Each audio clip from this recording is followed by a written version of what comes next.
Welcome to Wild Dreams, a place where worlds forgotten come alive again.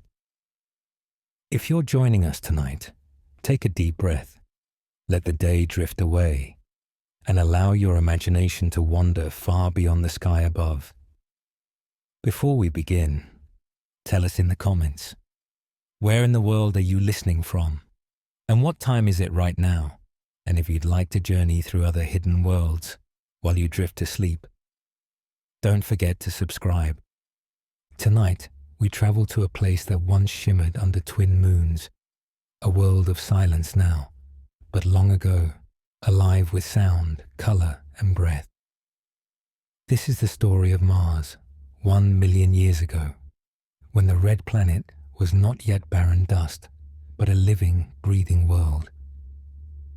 The first light of dawn spills across an endless plain of rust and amber. The air is thin, but not lifeless.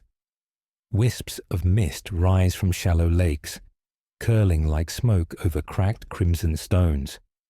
The sun, smaller and colder than it appears from Earth, hangs low, casting a copper glow through the gauze of atmosphere. It's quiet here, so quiet that the faint crackle of mineral dust shifting in the wind feels like music. And then, from the stillness, life stirs.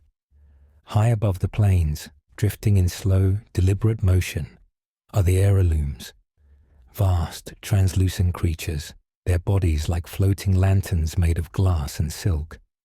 Each one hums softly as sunlight passes through their membranes, glowing in soft tones of blue and gold. They move together, tethered loosely by invisible trails of ionized air, following the gentle push of early morning thermals. Inside their delicate bodies, colonies of photosynthetic microbes shimmer, green rivers of light suspended within living balloons. These symbiotic algae provide nourishment, converting sunlight and carbon traces into energy. The Aerolumes themselves are not predators nor prey. They are the sky's wanderers, living bridges between light and life.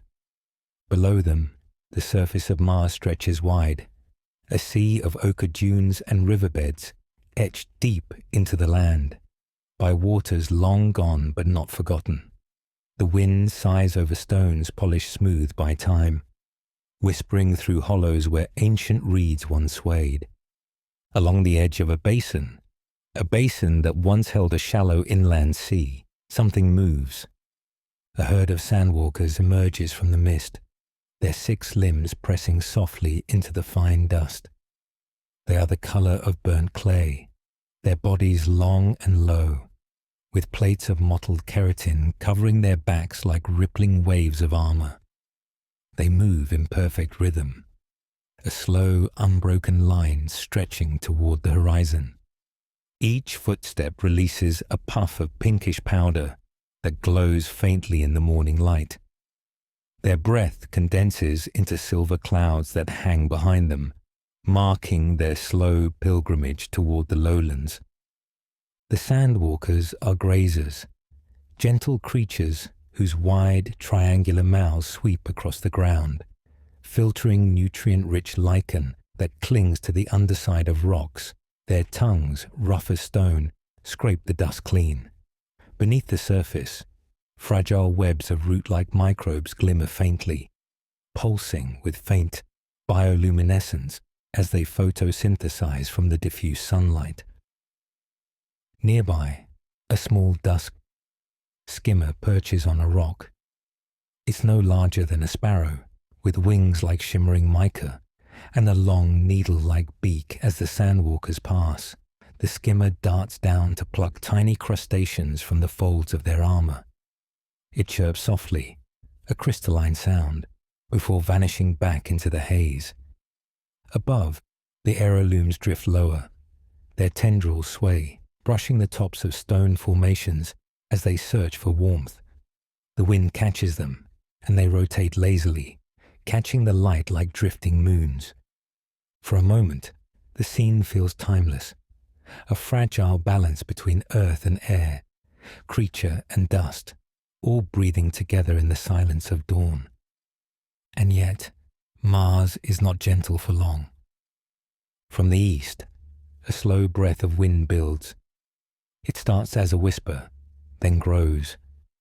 The air thickens with dust, rippling across the plain in soft golden sheets. The sand walkers sense it before it arrives. Their antennae quiver. The lead matriarch raises her head, nostrils flaring toward the sky. With a deep, resonant sound, part vibration, part hum, she signals the herd. They begin to move, not hurriedly, but with purpose, angling toward a ridge of black stone that cuts through the valley like a scar. There, the air is calmer, shielded by the remnants of ancient volcanic cliffs. As they travel, the narrator of this world continues. Nature's quiet symphony plays on. In the shallow sky, the Aerolumes tighten their formation, glowing brighter as they absorb what little sunlight breaks through the rising storm. Their hum becomes deeper, resonating through the thin air, as though they are speaking to the wind itself. Beneath them, another life form watches. Hidden among the rocks, a red-crest hunter, slender and low to the ground, its hide blending perfectly with the dust, lowers its body, eyes narrowing. Its vision is extraordinary. Each facet of its eyes tuned to the faint differences in heat and light. It waits until the last of the sandwalkers has passed, then begins its pursuit. The hunter moves not with speed, but precision. Each step perfectly silent. It's not after the adults, too large, too strong. Instead, it tracks a smaller one at the edge of the herd, a juvenile whose movements are slower, uncertain. But Mars rewards patience and punishes haste. As the hunter closes in, a shadow falls across it. One of the Aerolumes drifting lower, its translucent body blocking the light. For a second, the hunter freezes. The Aerolume's hum deepens, vibrating the air, confusing the predator's senses. The hunter retreats, vanishing into the folds of rock as the sandwalker herd continues on, unaware. The day unfolds. The wind fades. By mid-morning, the storm has moved beyond the valley, leaving behind a silence so pure that even the faintest vibration can be heard. The crackle of frost forming on stone, the whisper of an insect's wings. The temperature drops slightly, and the air takes on a soft shimmer as sunlight scatters through fine suspended dust. In the distance, the sound of trickling water echoes faintly. Not rivers, but brine flows, thin rivulets of salty liquid that snake their way down from hidden aquifers below the surface. Life gathers there. Microscopic colonies of halobacteria form delicate pink mats that glisten under the sun, exhaling oxygen that quickly fades into the thin air. The sandwalkers kneel to drink, lowering their broad mouths into the shallow flow. Nearby, smaller creatures emerge. Crustacean-like shell mites, their bodies like jeweled pebbles, scuttling to capture stray nutrients. They are ancient survivors, perhaps among the oldest species on the planet. The Aerolumes drift closer to the flow, using it as a reference point. Their tendrils extend downward, absorbing trace minerals carried by the vapor. It is a quiet communion of life, air, water, and dust woven together. Far above, 2 moons hang in the sky, Phobos and Deimos. They move quickly, chasing each other across the copper light. Their presence casts shifting shadows across the plains. On the surface, creatures respond to these rhythms. Many have evolved to sense the gravitational pull, their bodies subtly attuned to the moon's motion. For the sandwalkers, this is the time to rest. They kneel together in the shade of basalt formations, their massive bodies sheltering the young from the cold air. The matriarch hums softly, a low vibration that passes through the ground. One by one, the herd joins in, a chorus of resonant tones, deep and soothing, echoing across the basin. Somewhere, beneath the soil, that vibration stirs other forms of life. Microscopic burrow symbionts awaken, sensing the movement. They respond by releasing faint phosphorescent signals through the sand, a shimmering pulse that ripples outward like underwater light. This is how the planet breathes, not in lungs or leaves, but in shared rhythms. As the day drifts toward afternoon, the narrator's tone softens. The warmth of the sun deepens the colors, from red to gold, from orange to rose. The Aerolumes rise higher, catching the last strong thermals before dusk. Their glowing bodies paint streaks of soft light across the sky. Down below, in the shadow of the ridge, the red-crest hunter emerges again. It walks slowly now, conserving energy. The hunt failed, but the day is long. It stops beside a rock where ancient microbial mats have fossilized into black-green glass, and it drinks condensed water from the surface. Its eyes close briefly, savoring the cold. Life on Mars is never wasted. Even failure becomes part of the rhythm. As evening begins to settle, the air cools rapidly. The thin atmosphere can't hold warmth for long. The sun dips low, turning the plains to rivers of amber light. In that fading glow, something magical occurs. When the temperature drops below freezing, charged particles within the dust begin to glow faintly, a phenomenon caused by trapped static energy discharging in the thin air.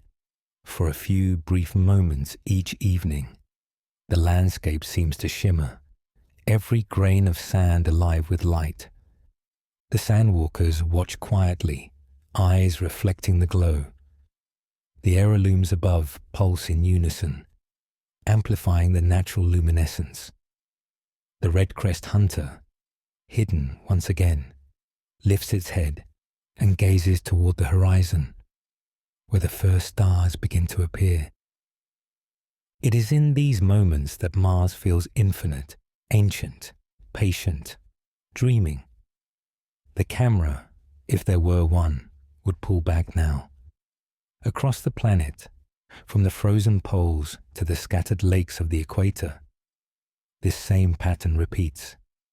Light, life and stillness. Each creature, from the floating giants to the smallest crawling mite, part of the same fragile miracle. And though 1 million years have passed since this age, the memory of it remains, fossilized in stone, whispered in dust storms, recorded in the magnetic scars beneath the surface. The wind returns, gentle now, carrying fine crystals of ice that shimmer like falling stars. The Aerolumes rise once more, their glowing bodies fading into the deepening blue of twilight. The sandwalkers settle together, their hums fading into soft rhythmic breaths. The first night of this story begins, and as the twin moons rise, pale light spilling over the crimson dunes, the world of ancient Mars exhales, a slow, contented sigh, and dreams once again. Night drapes slowly across the valley, turning the reds to violet, the golds to silver. The thin air cools swiftly, carrying with it the whisper of frost forming along the stone ridges. Beneath the moons, the world glows softly. Phobos races overhead, a silent sentinel, its pale light flickering across the dunes, while Deimos lingers behind, distant and patient. Together they bathe the land in a shifting dance of shadows. The sandwalkers rest in shallow hollows carved by the wind. Their bodies release slow waves of heat that ripple through the air, shimmering faintly like mirages. The youngest huddle close to the matriarch, who hums a low, steady tone that keeps the herd calm through the cold night. The Aerolumes drift far above, still glowing faintly from stored sunlight, their translucent bodies pulsing like distant stars. And far beyond the dunes, where the plains sink into wide depressions and the stone gives way to mirrored expanses of brine and salt, another world awakens, the mirror lakes. In daylight, they glisten like glass, reflecting the sky so perfectly that it's hard to tell where horizon ends and heaven begins. But under the moons, the lakes come alive. Beneath the surface, tiny organisms shimmer, colonies of luminescent microbes that paint the water with blue-green fire. The light shifts and flickers like breath, illuminating the shapes that drift above it. Here, in this fragile equilibrium of salt and light, live the glassfin drifters. They rise from the depths as the temperature falls, drawn upward by cooler currents. Their bodies are long and ribbon-like, their fins broad and delicate as silk. When they swim together, they look like slow-moving ribbons of light, each ripple of motion scattering soft luminescence across the lakebed. They feed on the glowing mats of microbial life that cling to submerged rocks, not by biting, but by sweeping their mouths gently through the water, filtering the microscopic organisms in steady, rhythmic motions every few moments. They exhale a stream of tiny bubbles that glitter as they rise, bursting softly at the surface. The largest of the drifters, some nearly 3 meters long, are ancient matriarchs, creatures that have lived through hundreds of Martian years. Their skin, made of flexible, mineralized tissue, catches the moonlight like polished crystal. Along their sides, patterns of faint bioluminescent lines pulse in waves, each one unique, communication through light. Tonight, a family of them drifts through a narrow inlet that feeds into the greater basin. The youngest, translucent and fragile, stay close to their mother. Following the soft pulse of her lights, she guides them toward the shallows where nutrient blooms are thickest. Around them, smaller creatures stir. Tiny brine flies, their wings transparent as ice, rise from the surface in slow, graceful arcs. Their bodies are coated in a thin layer of reflective salt crystals, allowing them to shine even under faint moonlight. They are short-lived. Their existence measured in nights, not years. But in that brief time, they sustain nearly everything in this ecosystem. From the edge of the shore, a crimson shell glides silently into the water. It's an arthropod-like predator, its wide shell rippling with colors that shift to match its surroundings. Its many legs move in hypnotic coordination, each step barely disturbing the surface. Its eyes are deep-set, reflective, attuned to the faintest light. The crimson shell hunts with patience. It senses vibrations in the water, the heartbeats of the glassfin drifters, the whisper of currents stirred by fins. It positions itself downstream, motionless, waiting. The drifters glide closer. The smallest among them, curious, strays slightly from the group, chasing a cluster of glowing brine flies that rest near the water's surface.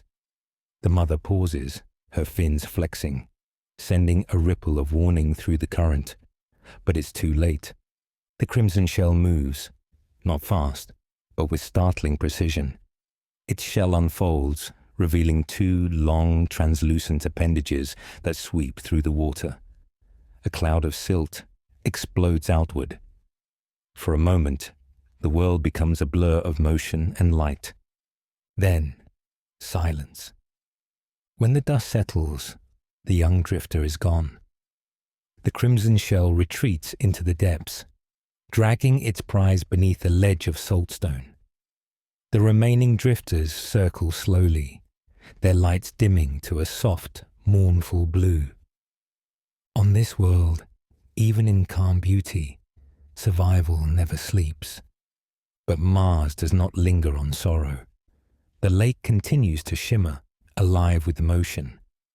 The glassfin matriarch turns away, leading her offspring back toward the open waters overhead. Thin clouds form, drifting across the moons like veils. The light changes, the color deepens. As dawn begins to edge across the horizon, the first warmth touches the lakes. Thin ice at the edges begins to melt, releasing faint hissing sounds as trapped gases escape. The drifters retreat slowly to deeper pools where the temperature remains stable. The world above stirs again. At the edge of the basin, where rocky ledges rise from the salt flats, small clusters of vegetation cling stubbornly to life. Suncaps, broad, leathery leaves coated with reflective minerals, they open with the first light, capturing the thin rays of sunlight and converting them into energy through a process not unlike photosynthesis. Their roots extend deep into fissures where brine seeps upward, drawing in vital minerals. Between them scuttle the pebble crests, tiny quadrupeds no larger than a hand. Their bodies are covered in smooth, round nodules that mimic the pebbles around them. They feed on the waxy residue that forms on the suncap's leaves, cleaning them and, in return, gaining both food and protection from the sun's radiation. This quiet partnership between plant and creature, salt and sunlight, defines this age of Mars. Nothing thrives alone. Farther along the shore, the surface ripples again, a new movement. From beneath the sand, a mirror eel rises, long, glassy, and slow. Its body shimmers with shifting patterns of light that mirror the surface above, rendering it nearly invisible. It weaves through the shallow pools, tasting the water with filamented tongues.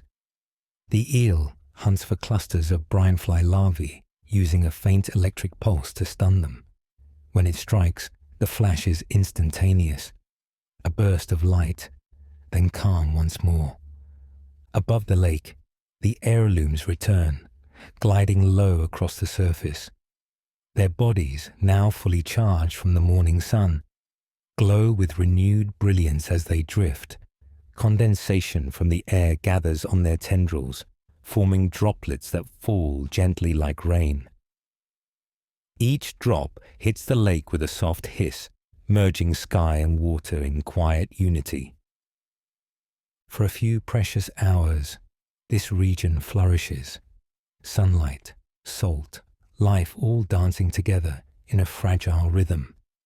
The soundscape is delicate, the whisper of ripples, the hum of Aerolumes, the faint clicking of pebble crests among the stones. The camera, if it existed, would drift slowly over the lake's edge, following a single drop of water as it rolls down a sun-capped leaf, falls, and disappears into the mirrored depths below. Here, the world breathes slowly, yet beneath the calm, the planet is restless. Mars's thin crust trembles with geothermal murmurs. Heat seeps upward through cracks, creating sudden bursts of steam that rise from fissures. These geysers, though faint, change the water's chemistry, bringing nutrients from deep underground to the surface. The glassfin drifters return to feed on this fresh bloom. Their bodies glimmer as they rise once more, tracing spiral patterns through the mineral-rich waters. It's a ballet of instinct and light, choreographed by time itself. But the geysers bring more than nourishment. They awaken other, more ancient forms of life, forms rarely seen. From beneath a vent, a shape emerges, the crater bloom, a massive organism that straddles the line between animal and plant. Its body resembles a great translucent flower made of mineralized tissue, each petal lined with the microscopic vents that release oxygen. It opens slowly as the steam rises, inhaling the warm vapor, exhaling streams of bioluminescent spores. These spores drift across the lake, carried by faint currents. When they settle, they seed new colonies, their glow fading only when they sink beneath the silt. It is through such exchanges, light for warmth, air for minerals, that this ecosystem persists, even as the planet itself begins to cool. The day lengthens. The heat grows. The brine at the surface begins to evaporate, leaving a fragile crust of salt that cracks and glitters. The drifters retreat to deeper, shaded pools. The crimson shells bury themselves in sediment, their bodies conserving moisture. The pebble crests crawl into narrow crevices between rocks, pressing close together for warmth. And above it all, the Aerolumes drift higher once more, rising toward the coolness of the upper air. Their shadows move silently across the lakes like passing clouds. By evening, the world softens again. The light becomes golden, then rose. The air grows still, carrying the faint metallic scent of dust and salt across the mirror. Lakes, reflections of the moon's shimmer, two white discs rippling in mirrored perfection. On the shore, a single glass-fin drifter surfaces. It moves slowly, its fins breaking the surface like ribbons of glass. For a moment, it rests there, suspended between air and water, its lights flickering softly. Then, sensing something unseen, perhaps a vibration deep below, it turns and glides away, disappearing into the darkening depths.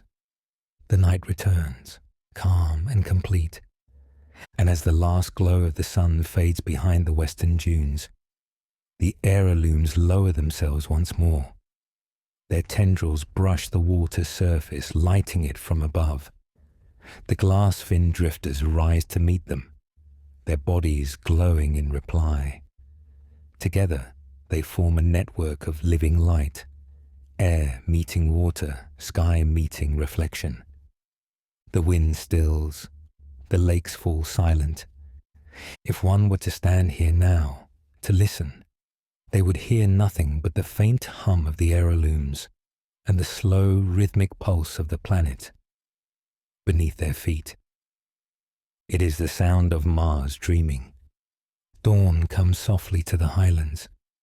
The thin air shivers with the first rays of sunlight, and the sands, cold from the long night, begin to glow.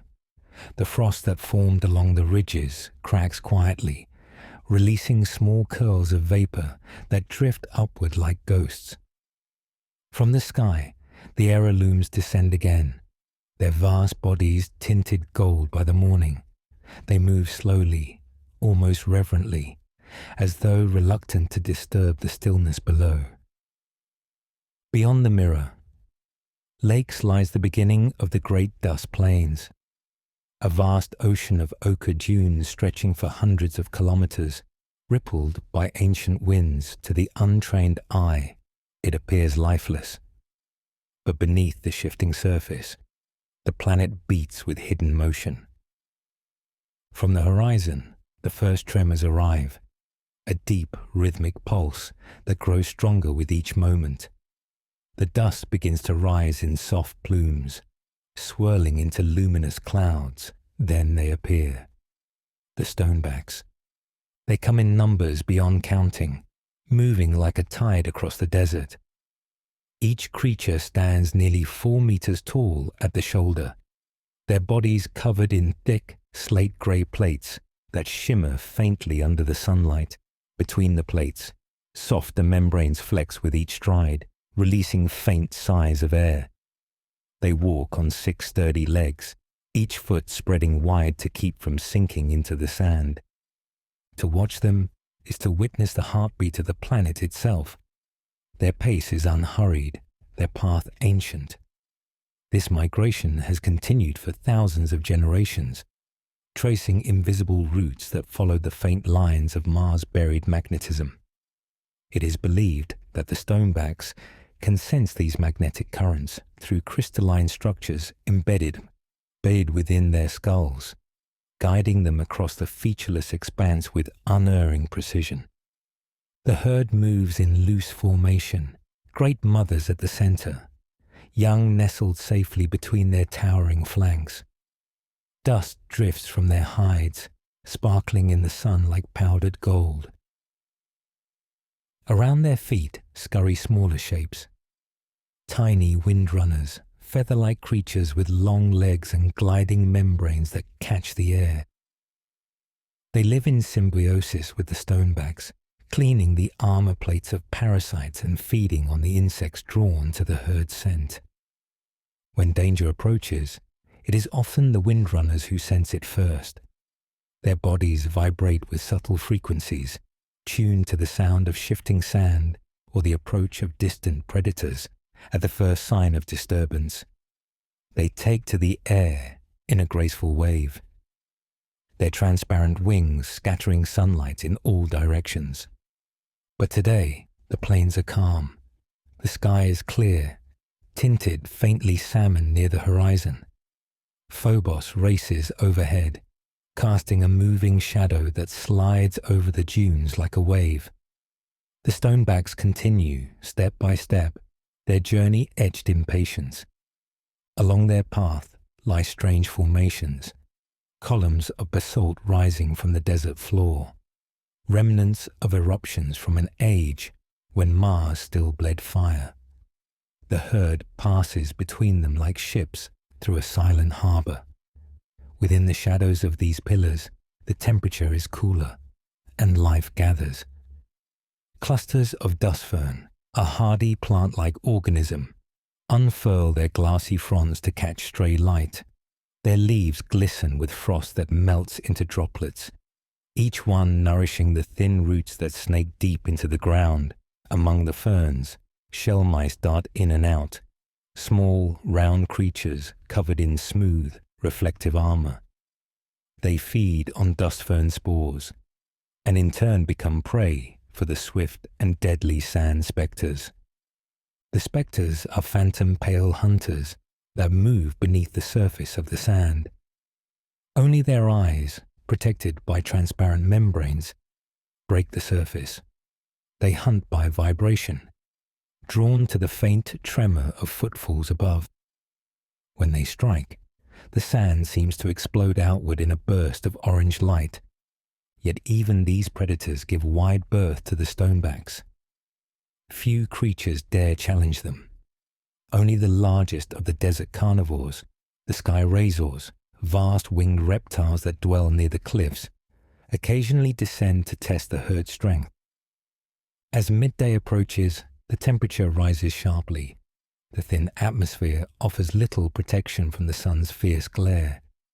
Waves of heat shimmer across the plains, and the horizon bends in illusion.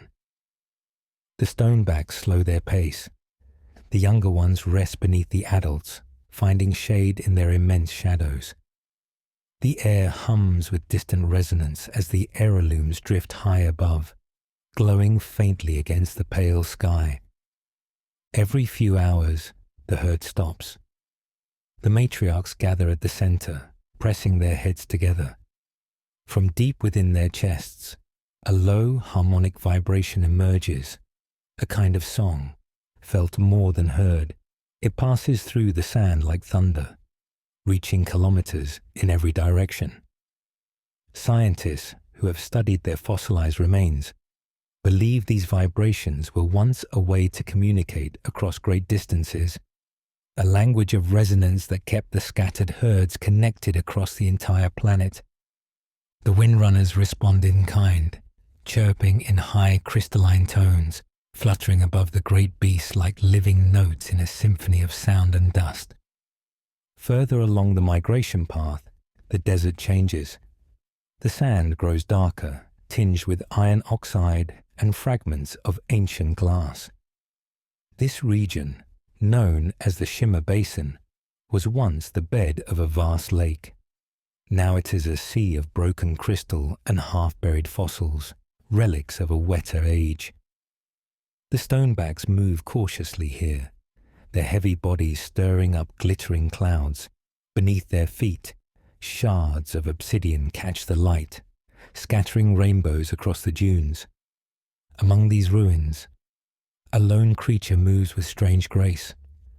The dust seraph, an enormous insectoid with wings so fine they are almost invisible. It hovers near the ground, feeding on the heat that radiates from the sand. Its wings create a faint, harmonic hum that mingles with the stoneback's song, adding an eerie harmony to the desert's music. For hours, the herd travels onward, following the invisible map written in the planet's magnetism. When evening begins to fall, they reach what they have sought, a thermal rift, a crack in the crust from which warm air rises. Here, they will rest through the cold night. The young gather near the vent, basking in the gentle heat that spills from the fissure. The adults form a wide circle around them, their bodies creating a living wall. The windrunners settle upon their backs, folding their wings and tucking their heads under soft plumes. The air cools quickly, the light fading to violet, and the stars emerge, sharp and countless, burning against the thin sky. From above, it would look as though the desert itself were glowing. The stoneback's plates absorb sunlight during the day and release it slowly through the night, radiating faint warmth and a subtle golden sheen. Around them, the sand reflects this light, transforming the plain into a field of silent embers. In this quiet glow, new life stirs. Small, translucent worms emerge from the sand to feed on the mineral salts left behind by the herd. Tiny gliding insects, no larger than motes of dust, rise into the air, catching the faint thermal currents. For them, the night is the safest time, when predators sleep and the air is still. And high above, the Aerolumes descend again. Drawn by the heat of the vent and the faint vibrations of the herd, they drift silently overhead. Their bodies illuminate the scene in pale blues and golds, casting rippling patterns across the dunes. For a few brief hours, the land glows with layered light, ground, sky, and air all alive with subtle motion. As the night deepens, the temperature drops toward freezing. The stonebacks lie still, conserving energy. Occasionally, one exhales a long plume of vapor that drifts into the cold air and crystallizes into a brief, shimmering cloud. The windrunners nestle closer, sharing the warmth of the great beasts beneath the rising moons. Somewhere beyond the ridge, a sky razor cries, a deep, resonant sound that echoes across the plains. Its wings catch the faint starlight as it glides in slow circles, searching the ground below for movement. The herd remains motionless, trusting their size and stillness to conceal them. The predator passes, vanishing into the distant haze. Hours pass. The desert breathes. Then, without warning, the silence is broken by a sound, a deep rumble, followed by a soft crack that runs through the ground like lightning. The thermal rift shifts, releasing a burst of hot gas. The stonebacks stir, but do not flee. This is part of the rhythm they have known for generations. The gas rises into the night air, carrying with it mineral dust that glows faintly as it cools. The Aerolumes catch it in their tendrils, absorbing the rare gases they need to survive. By dawn, the plains are calm once more. Frost coats the stonebacks' backs in fine crystals. When the first light touches them, the frost melts into tiny rivulets that run down their plates, cleaning the dust away. They rise one by one, stretching their long limbs.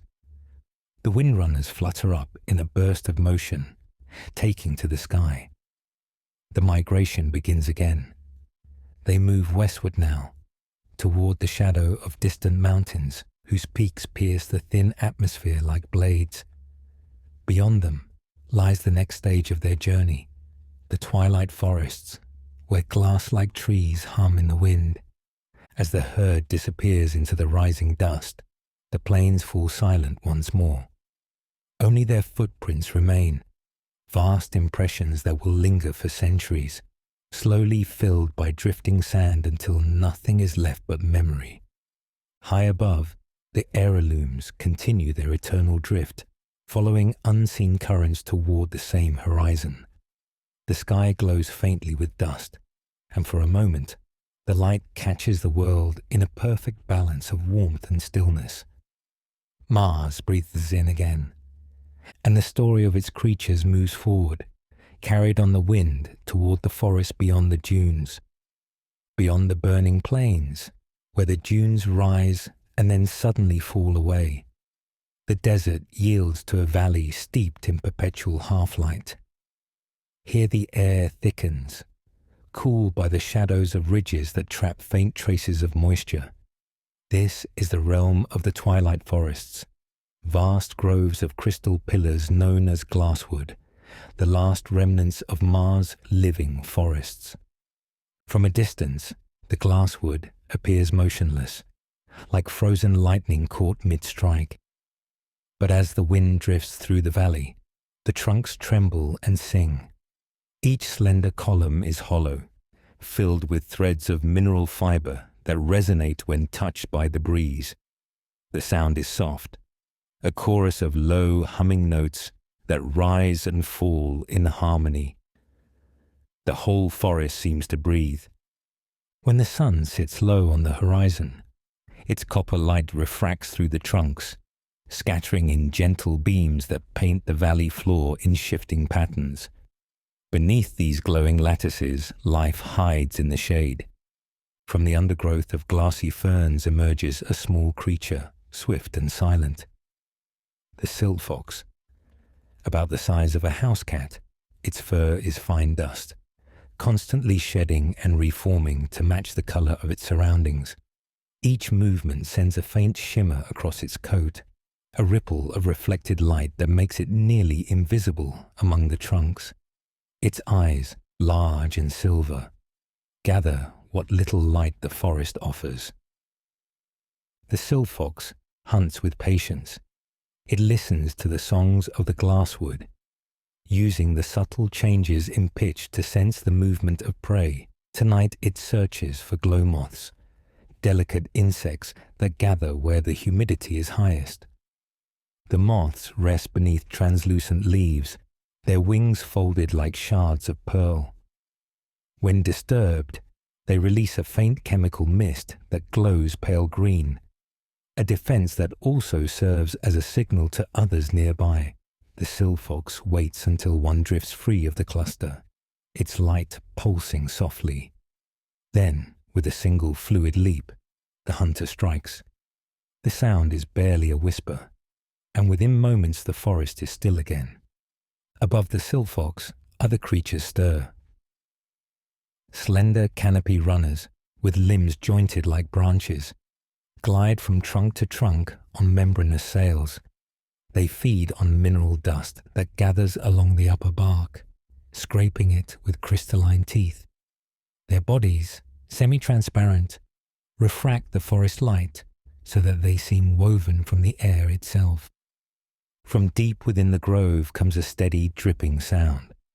Here, the ground dips into a shallow basin where condensation gathers.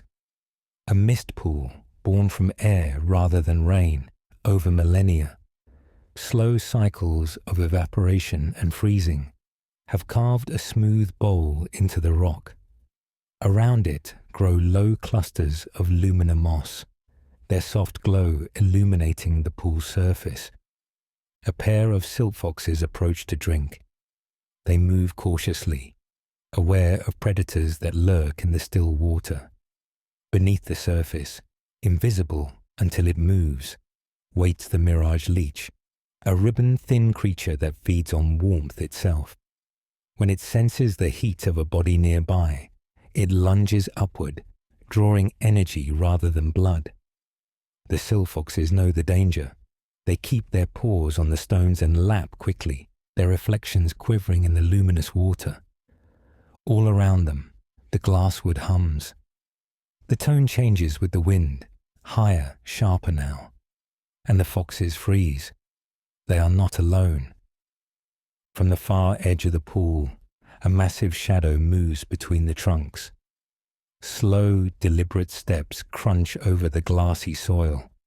It is a dune spectre, one of the plains predators that has followed the herds into the forest. Its skin, once bright with desert pigments, now glows faintly blue under the canopy. The creature pauses, listening. The sill foxes vanish into the ferns, their bodies dissolving into colour and silence. The spectre lowers its head to the pool, drawing a long breath through narrow vents along its neck. Its exhale fogs the air in coils of vapour that twist upward and merge with the mist above. Satisfied, it moves on, disappearing deeper into the forest music. Hours pass. The moons rise together, silver light mingling with the emerald glow of the moss. The forest transforms again. Every glasswood trunk begins to vibrate in unison, resonating with a frequency so low it can barely be heard. The ground itself hums. In response, spores drift upward from the lumina moss, tiny motes of light carried on invisible currents. The air becomes a slow-moving galaxy, each particle reflecting the moonlight in soft pulses. High in the canopy runners open their sails wide, letting the spores settle across their wings. The spores provide trace minerals they need to grow new tissue, and the creatures, in return, carry the spores to distant groves. A quiet partnership written in light. Far above, an Aerolume passes over the valley. Its shadow glides across the forest like a cloud. Drawn by the hum of the glasswood, it lowers itself until its tendrils brush the upper branches. For a moment, the two worlds, sky and grove, sing together. The Aerolume's deep tone harmonizes with the higher voices of the trees, and the air seems to glow from within. At the forest floor, the sill foxes pause in their hunt. Even they are still now listening. The sound is unlike anything else on this world, a resonant chord that fills the valley, vibrating through every stone and leaf.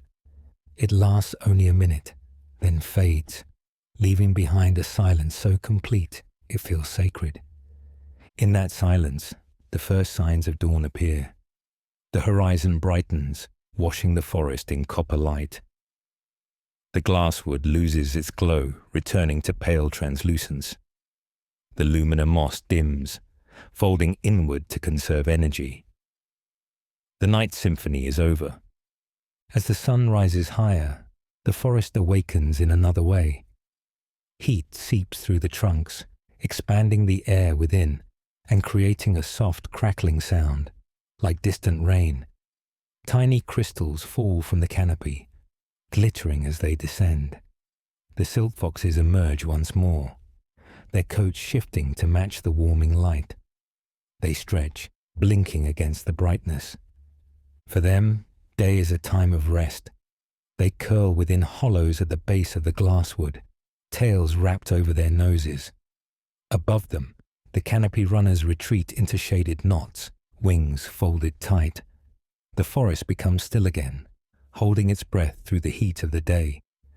Outside the valley, the world changes. Dust storms roam the distant plains, their tops reaching high into the sky. Yet within the forest, only faint ripples of wind arrive, bending the trunks just enough to make them sing.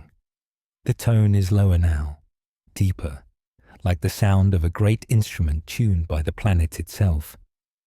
Toward evening, when the light softens and the heat begins to fade, new voices join the choir.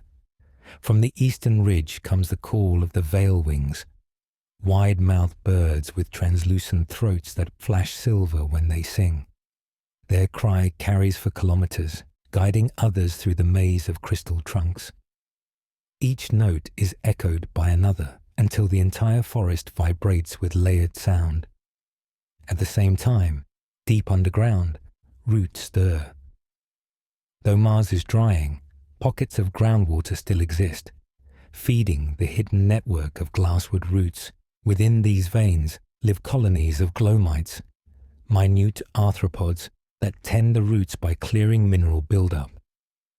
Their movements create pulses of light that can be seen through the soil, slow heartbeat-like flashes that mirror the rhythm of the trees above.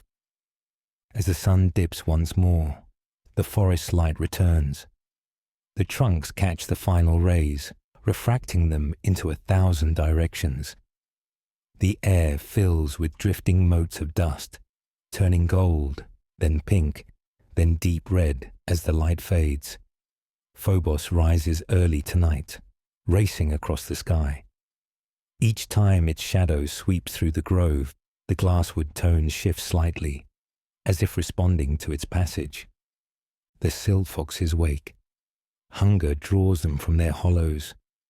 They move silently between the trunks, paws leaving faint prints in the glassy soil. The glow moths emerge again, painting gentle trails of light that weave between the trees. One pauses to rest on a trunk, folding its wings. The silt fox crouches, tail twitching. For a moment, predator and prey are still, a fragile equilibrium frozen in the glow. Then, with a flicker of motion, life resumes. Farther down the valley, a new sound rises, a low rumble, distant but steady. The glasswood tones waver. The silt foxes lift their heads, ears pricked. It is the stoneback herd, moving along the valley rim, on their continued migration. Their song of resonance mingles with the forest's hum, creating a harmony that rolls through the air like thunder wrapped in silk. For an hour, the two great voices of the planet, forest and herd, sing together. The Aerolumes return, drawn once more by the vibration. Their light ripples through the canopy, illuminating every crystal, every leaf, every thread of life. And then, as the herd fades into the distance, the sound softens to a whisper. The moons rise higher, the glow moths settle. The silt fox curls in a patch of moss, eyes half closed. Above it all, the glasswood continues its endless song, a lullaby for a world both alien and achingly familiar. Somewhere beyond the valley, dust gathers again on the horizon. A storm is coming, but for now, in the calm before its breath, Mars sleeps beneath a sky of shifting light. The air changes before the storm arrives. It begins as a taste, a faint metallic tang carried on a cooling breeze. The glasswood forest feels it first. Its trunks begin to tremble, releasing deeper tones than before, as if the planet itself were clearing its throat. Across the valley floor, thin sheets of dust rise and drift, catching the last of the sunlight before the sky dims. The silt foxes pause in their quiet hunting, their ears turned toward the east, where the horizon glows faintly red. The Aerolumes, far above, sense it too. They alter course, rising higher into the thinning air, their bodies swelling as they store gases for the long drift ahead. Everything that moves listens, everything that listens waits. Over the ridges beyond the forest, the first fingers of the storm appear, immense spirals of ochre wind rotating in silence. They climb thousands of meters into the atmosphere, dragging with them the fine, iron-rich sand that gives the sky its color.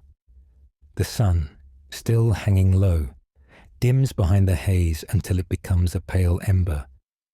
Shadows vanish, the land turns the color of ash. The silent storm has arrived. Despite its size, It moves with deceptive grace.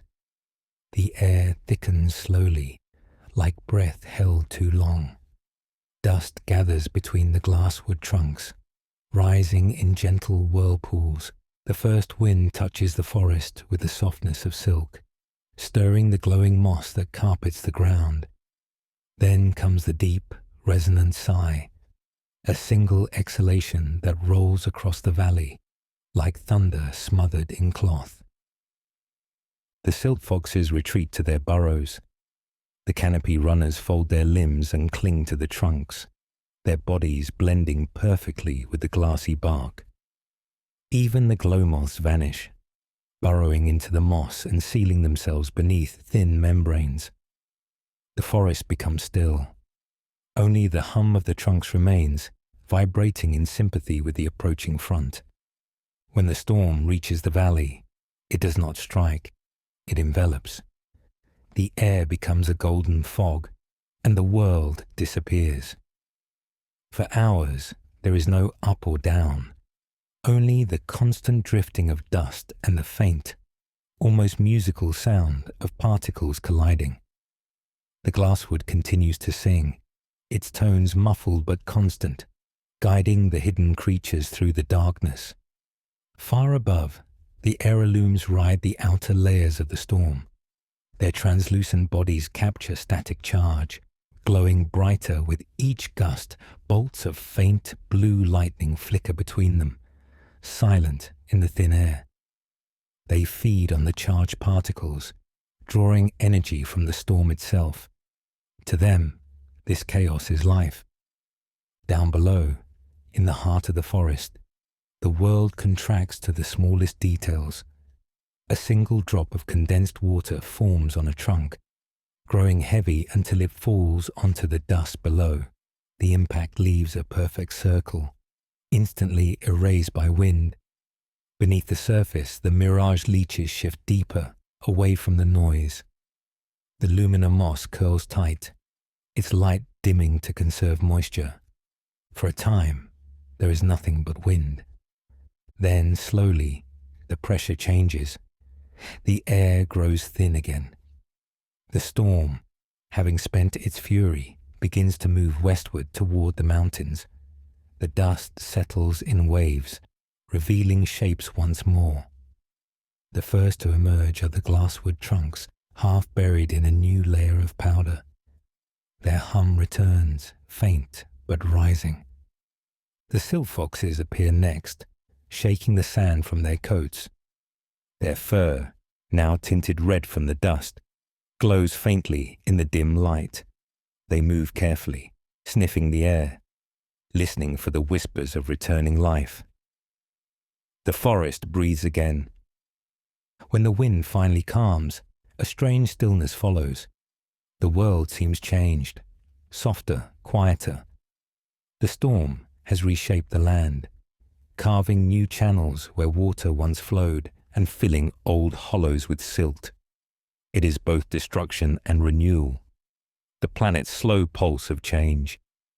At the forest's edge, the stoneback herd emerges from the dunes. Their armor glows dull red beneath the settling dust. They walk in silence, heads lowered, their massive feet sinking deep into the new sand. Behind them, a trail of young follows, smaller, lighter, their steps uncertain. The matriarch stops beside a fallen glasswood trunk, its hollow interior split open to reveal glittering veins of crystal. She touches it with her snout, tasting the minerals released by the storm. These storms are part of their migration's rhythm. Every few years, the great winds sweep the plains clean, exposing pockets of nutrients buried deep in the soil. The stonebacks feed here for a time, drawing strength before the next leg of their journey.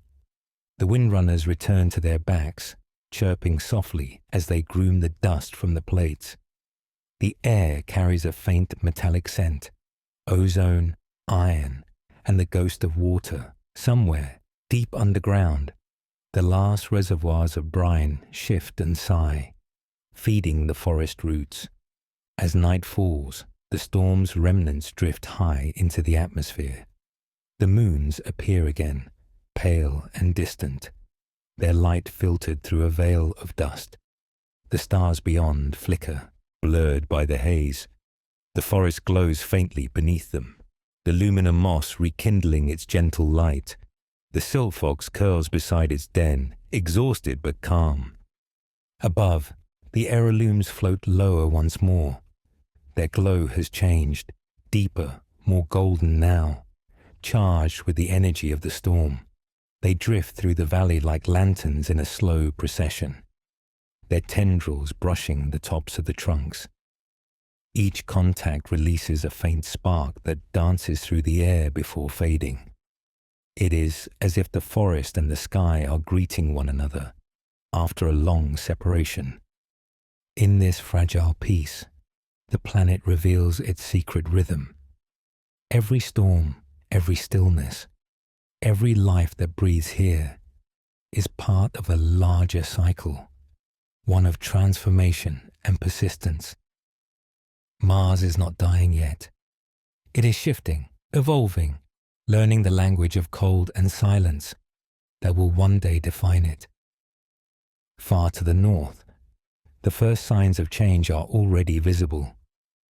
Glaciers, once confined to the poles, begin to creep southward.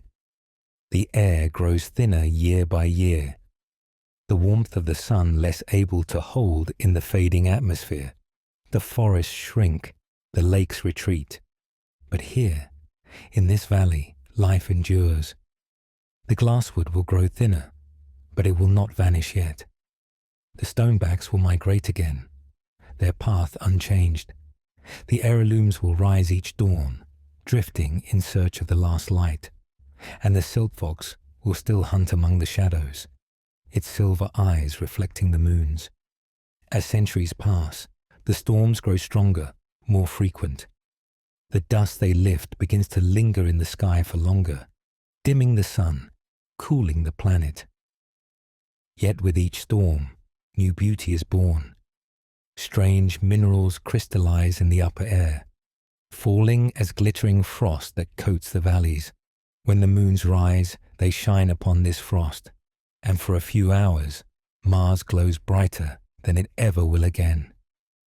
Tonight is one of those nights. The storm has passed, leaving the land coated in a film of crystal dust. Every surface glints faintly. The trunks, the stones, even the shells of the smallest insects.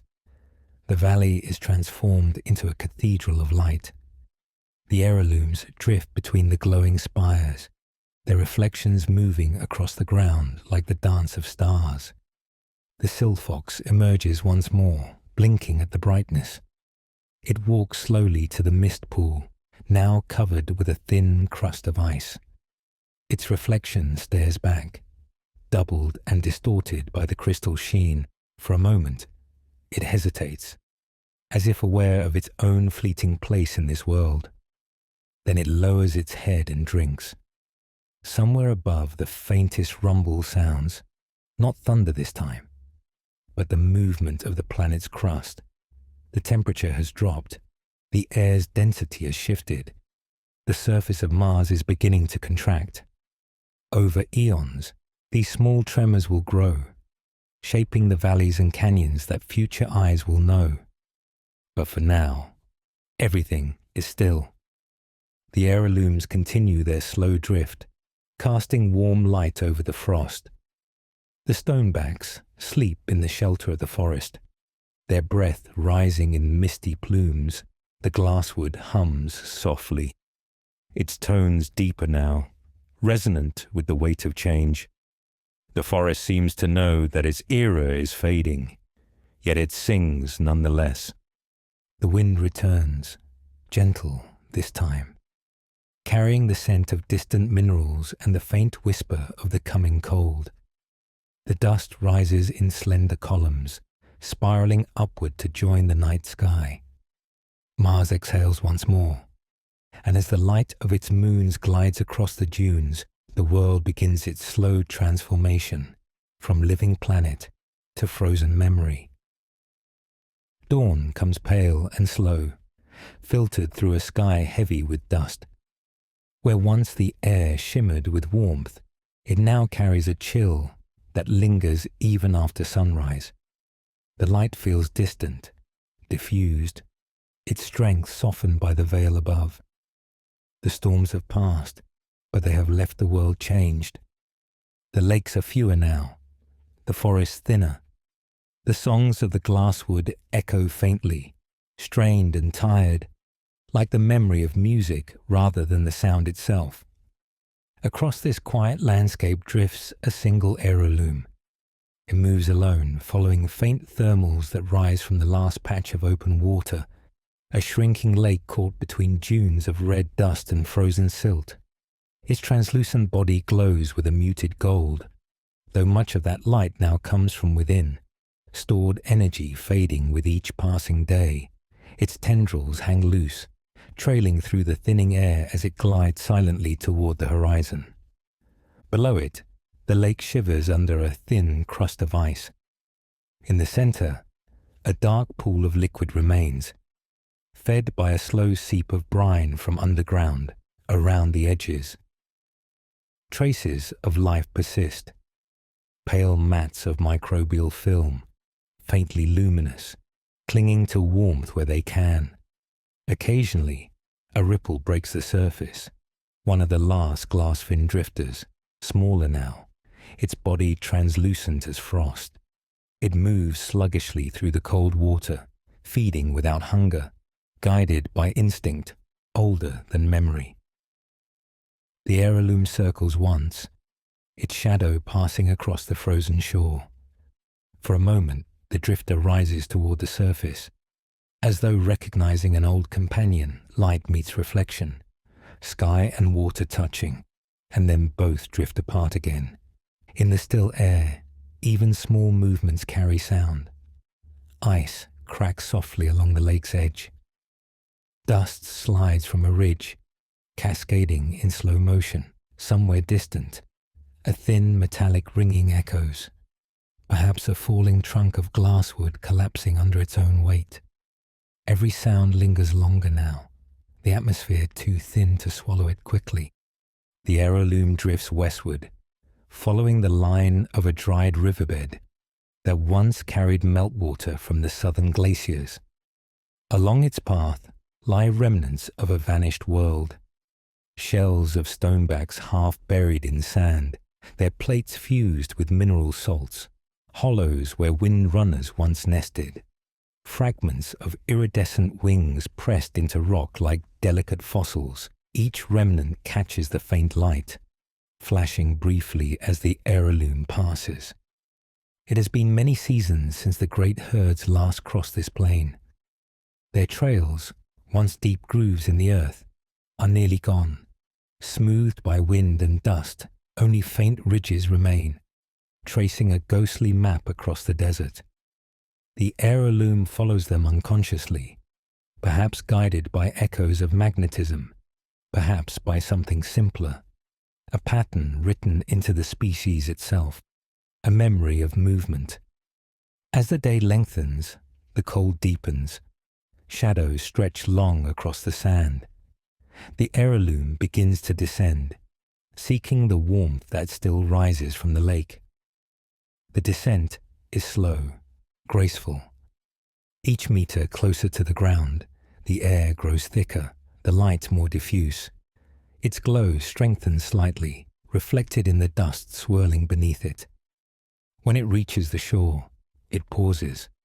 The tendrils brush the ground, stirring faint clouds of frost that spiral upward like smoke. The Aerolume hovers there, motionless but alive. Within its translucent body, faint currents of light pulse slowly, the last work of the microbes that live inside, still turning sunlight into energy despite the fading day. Around it, the land sleeps. The Glasswood Forests lie far behind now, reduced to scattered groves along the ridges. Their songs no longer reach this basin, only the wind remains to fill the silence, moving gently through the hollows, whispering across the ice. Night approaches early. The sun dips low, its light bending through the dusty air into long ribbons of red and violet. Phobos races across the sky, its reflection flickering across the frozen lake. Like a heartbeat, Deimos follows, slow and pale, its light steady and calm. As darkness gathers, the Aerolume begins to rise again. Its glow brightens, shimmering through the haze. Beneath it, the lake's surface mirrors that glow, turning the water into a pane of amber glass.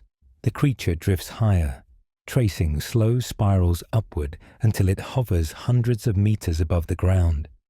From here, the world stretches endlessly, dunes fading into shadow, mountains etched in faint silver light.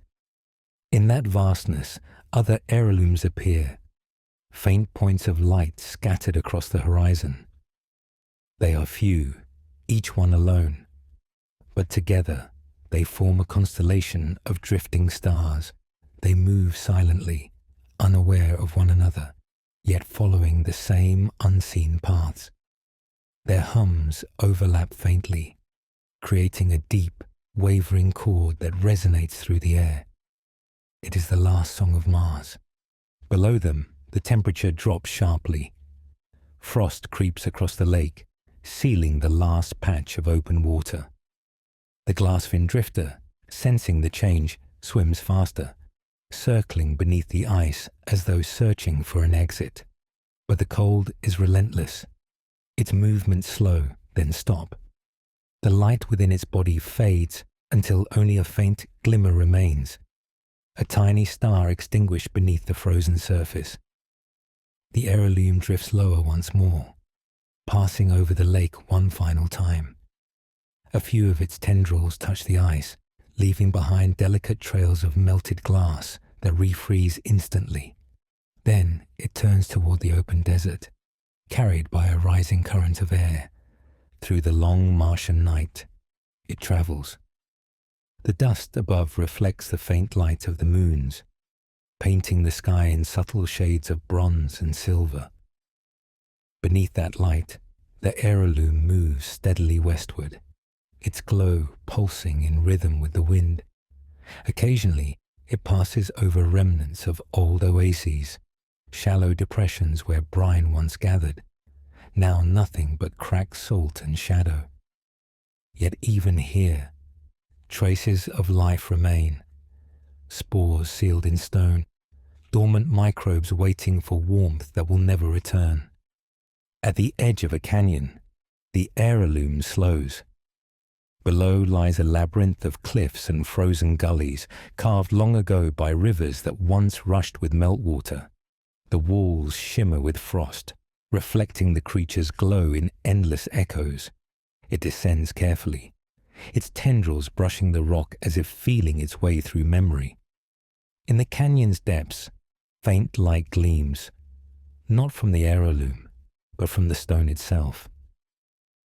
Within the cracks, ancient colonies of luminescent bacteria continue their slow, stubborn existence, feeding on minerals and trace radiation.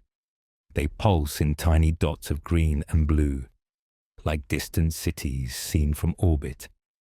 The Aerolume hovers above them, its body illuminated from below. For a moment, the canyon glows, sky and earth reflecting one another. Then, gently, it releases a stream of microscopic spores from its tendrils. They drift downward, settling onto the glowing rock. Perhaps they will survive, perhaps not. But for this world, every act of persistence is its own victory. The hours stretch on. The Aerolume continues its journey, rising once more into the thin upper air. The stars emerge, sharp and countless. The dust has thinned tonight, revealing the universe beyond, cold, vast, and brilliant. The creature's glow fades now, its stored energy nearly spent. Still it drifts, guided by nothing but instinct and light. Below, the last traces of the Glasswood Forest shimmer faintly, their trunks half buried in frost. The stonebacks are gone. Their bones lie in quiet valleys. The silt foxes survive in small pockets, their coats now pale grey, blending with the frozen ground. They hunt rarely, sleep often, and listen always to the silence. As dawn approaches, the Aerolume reaches the top of its arc. The sky begins to lighten, turning from black to the soft rose of early morning. The first sunlight strikes its body, and for an instant it shines brighter than ever, a final flare of golden light suspended over a dying world. Then the glow begins to fade. The microbes within, starved of moisture, fall still. The creature's great form becomes translucent, its shape ghost-like against the brightening sky. It drifts higher still, rising until the air is too thin to bear its weight. Slowly, gracefully, it begins to descend. The wind carries it down toward a small hollow at the desert's edge, a basin where frost gathers each morning before the sun burns it away. It lands there softly, its tendrils folding around it like petals closing. For a long time, it remains motionless. When the sun climbs fully into the sky, the last of its light fades into the dust. Silence returns. In that silence, Mars becomes what it will remain for ages to come. Quiet, patient, waiting beneath its endless red sky. The glasswood trunks will crumble into shards that glint like distant stars. The lakes will freeze solid, their secrets locked in ice. The winds will carve new valleys, erasing all trace of the creatures that once walked here. And yet, nothing truly ends. Beneath the frozen crust, spores sleep. Deep underground, pockets of brine still stir, warmed by the planet's faint inner heat in the right moment, when the dust shifts and the temperature rises just enough. A single cell will awaken. It will divide, and the memory of this world will begin again.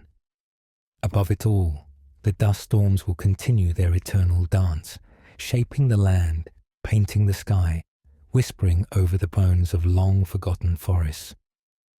To anyone listening, to any traveler who one day stands here under the thin blue twilight, those whispers will sound almost like a song.